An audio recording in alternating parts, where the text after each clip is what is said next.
Hi guys, welcome back to the Forgetful Scholar, and this week we're going to chat about books, two books, a cozy mystery and a historical romance. So, first book is going to be Killer Kung Pao, The Noodle Shop Mysteries, Book 6 by Vivien Chen. First of all, I love these covers. I just do. I just do. I tried to find out who the artist was, but my search, I didn't get any answers on my search so far, but I'm gonna keep trying, I think. Anyway, this is a 4-star. This is a cozy mystery. My dog is scratching at the carpet again. All right. I had a blast. It was a really stressful week this week. And I just needed fun books, and I'm happy this week I had fun books. So this came out 2002, and it's a mystery, and with mysteries I tried very hard not to give any of the whodunit away, right? So this is a continuation for Lana, and if you've been here and saw the reviews for the other books or read them yourself, which I really recommend, they're so much fun. Lana is managing her family's noodle shop in the Asian market in Cleveland, Ohio. And she's an unexpected, unusual detective. She keeps getting thrown into these things. So this started off, and I will say, because the cozy mystery last week was so slow that it really showed me how quickly the mystery gets started here. And that the things in the beginning are clues for later, right? So in the beginning, I think it's about 20 pages before the mystery really starts, maybe 26. But in the first part of the book that, she witnesses a car crash between two women, actually is a clue. Well, oops, shook everything. Actually, not a clue for later, but it gives you kind of an insight to why people think, why they think they know who the murderer is, right? And I do like the twist at the end. I will say that. I enjoyed that quite a bit. So these two women have a car crash. Both are not liked in the village. One, Millie, who later becomes the murder victim, is very sue happy. She sues a lot of people for, it seems like pretty much anything, right? So those two women get into a car crash. I forgot the other woman's name. Yes, and I did not write it down because of course I didn't. That would have been professional of me to do that. So anyway, they get into a car crash. Later, Millie is dead. Well,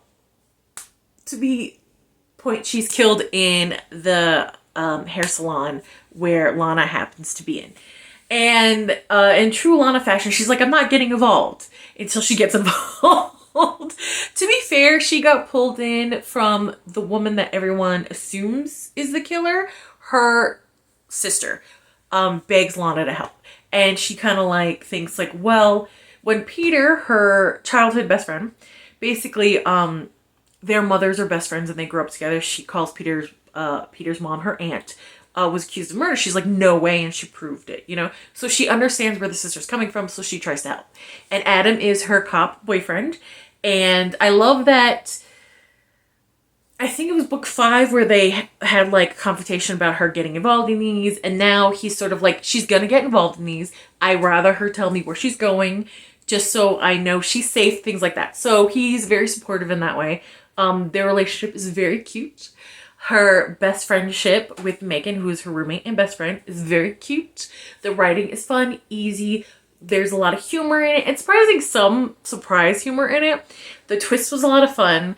The reveal happened on the page, and it was a very exciting, nail-biting moment, right? And I don't want to give too much away.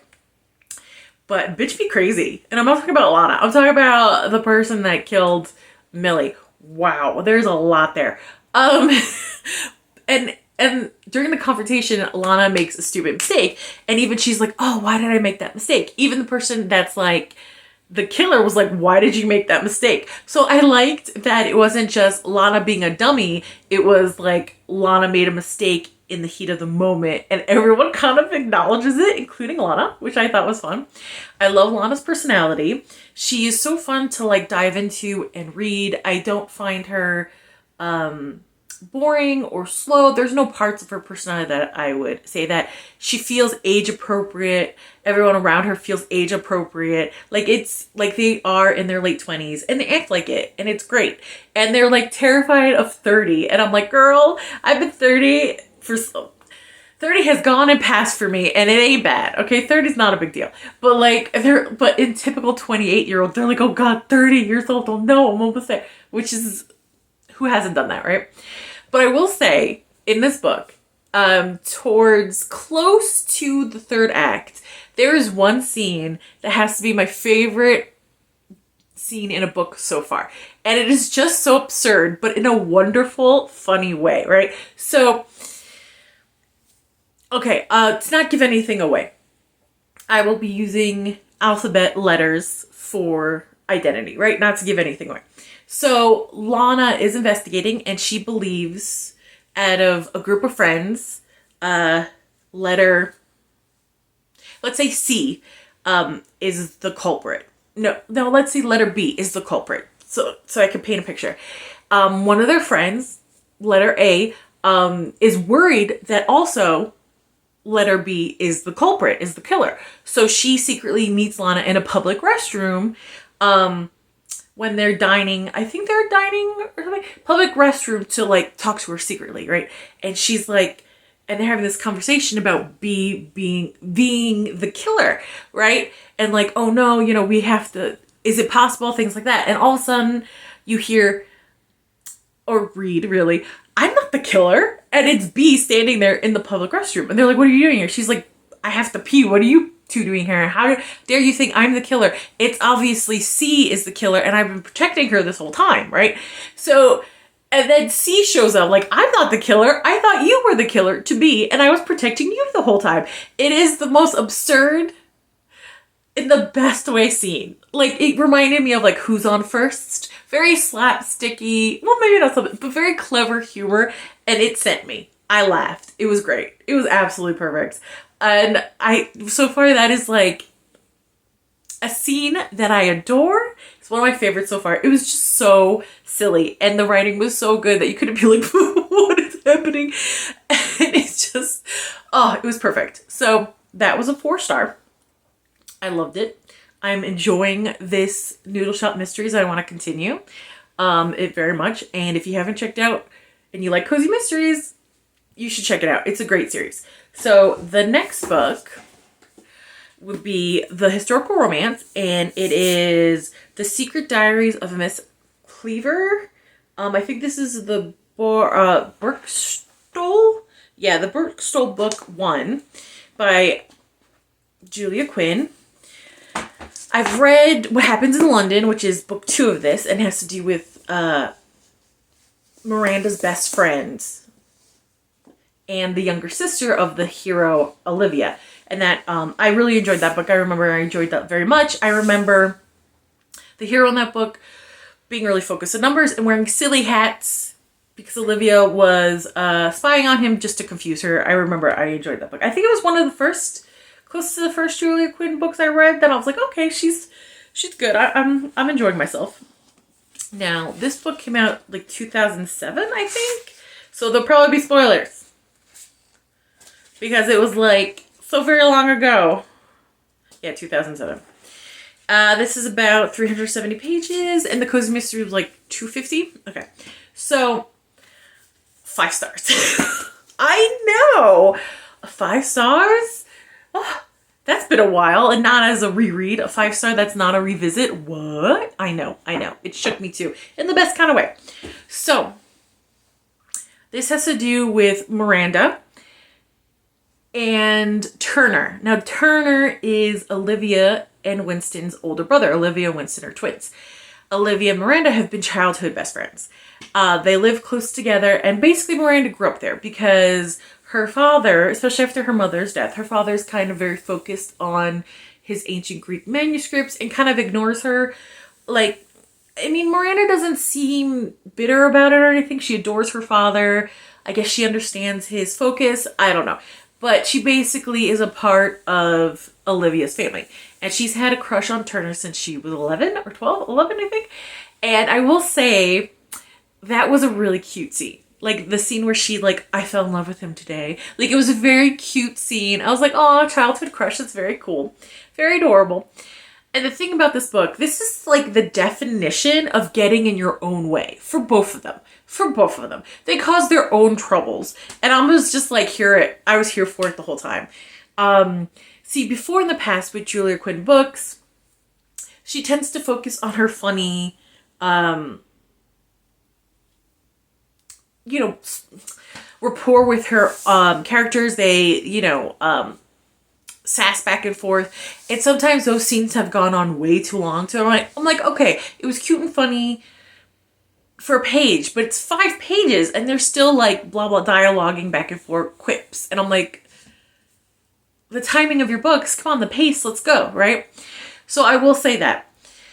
And always her timing was a little off for me sometimes. Her books, I'm like, oh, it could have stopped like 50 pages ago. But what I think Julia Quinn does really well is she makes her characters, men and female, interesting, dynamic, have flaws. They seem more grounded in realism.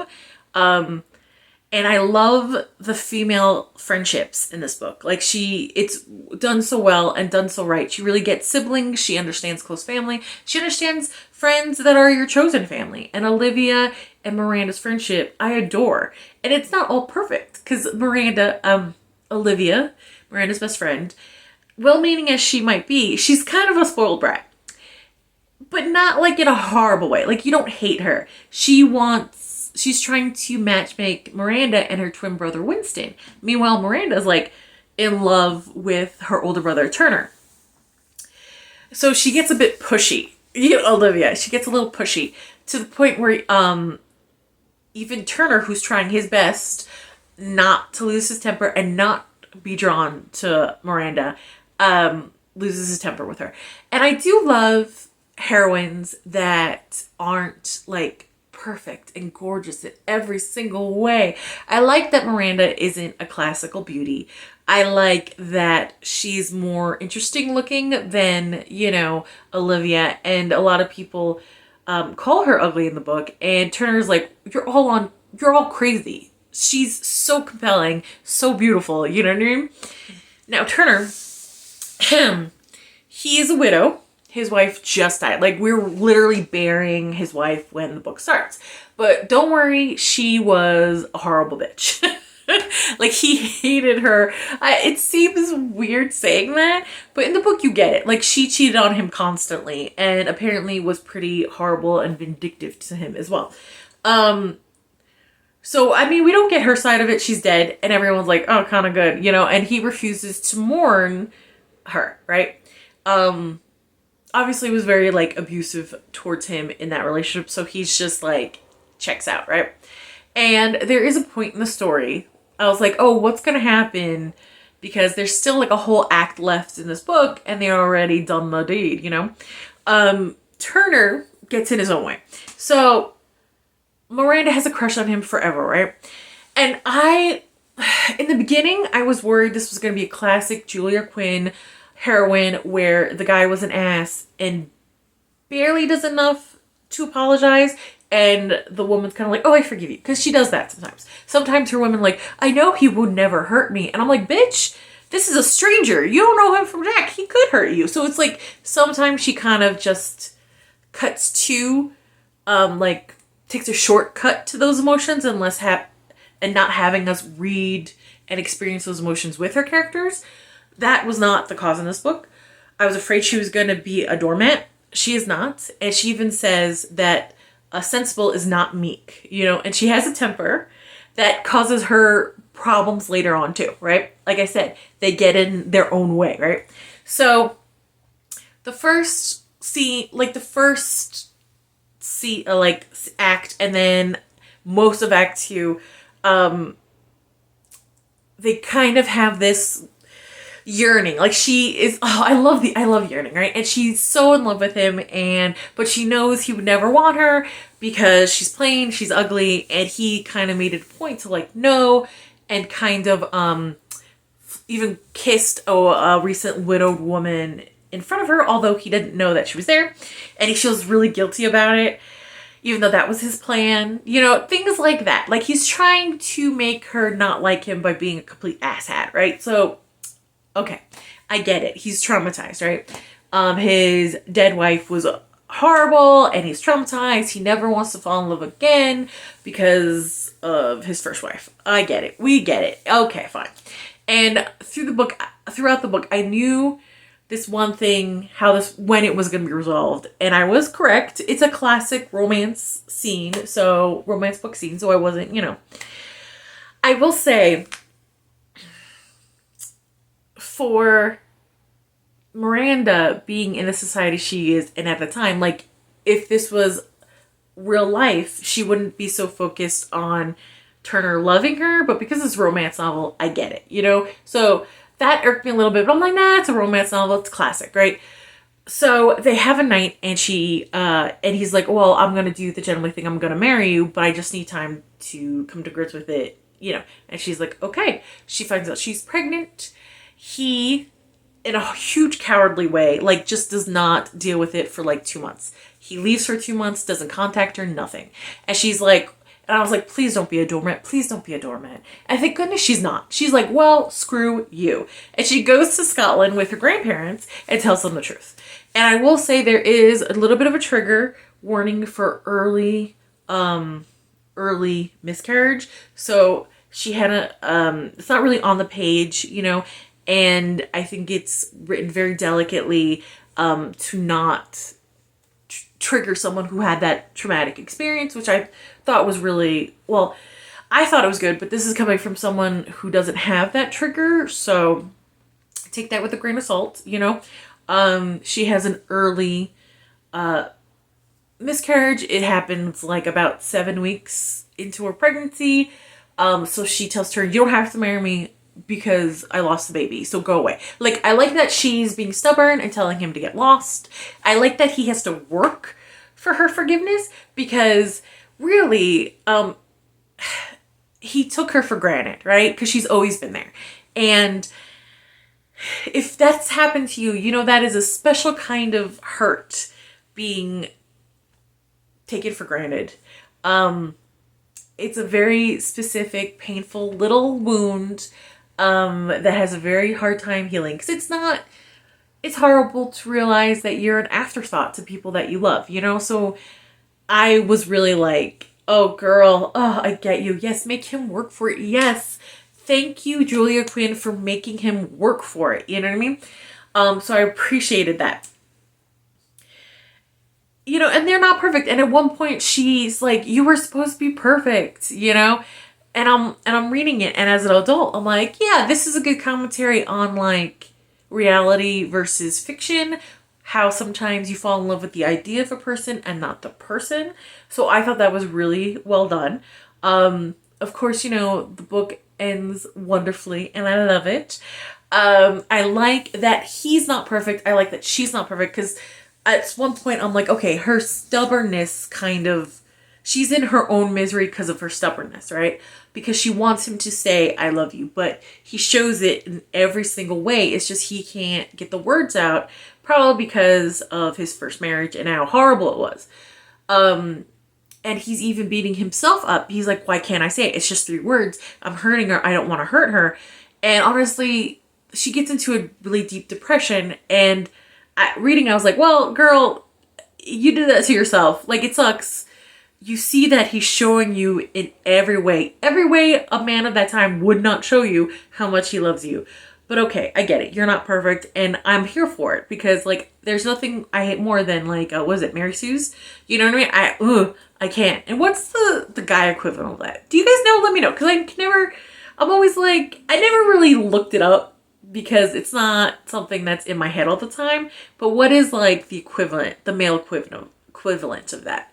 So I like that Miranda's flawed. I really enjoyed her. I love the friendship. I love the family of choice dynamic. I enjoyed Turner. I liked that he wasn't perfect, and his first horrible marriage kind of traumatized him. And obviously he needed therapy too.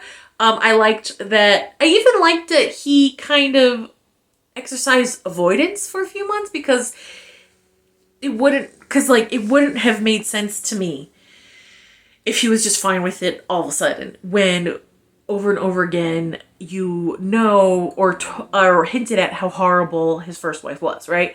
So it made sense to me that he avoided the whole thing until it shot him in the foot. Like, I was like, yeah. And he's like in mid-20s, and I was like, yeah, sure, I get it. So I enjoyed that. I enjoyed it so much. 5 stars. So hey, Julie Quinn, 5 stars. I liked it. So that's it for me. I don't want too much time for me to get back to the real world. Like, comment, and subscribe, and I'll see you later. Bye. Hi, welcome back to the Forgetful Scholar, and this week we're going to chat about books. 2 books. So the first book is going to be a YA, paranormal fantasy, and then the second book, cozy mystery. So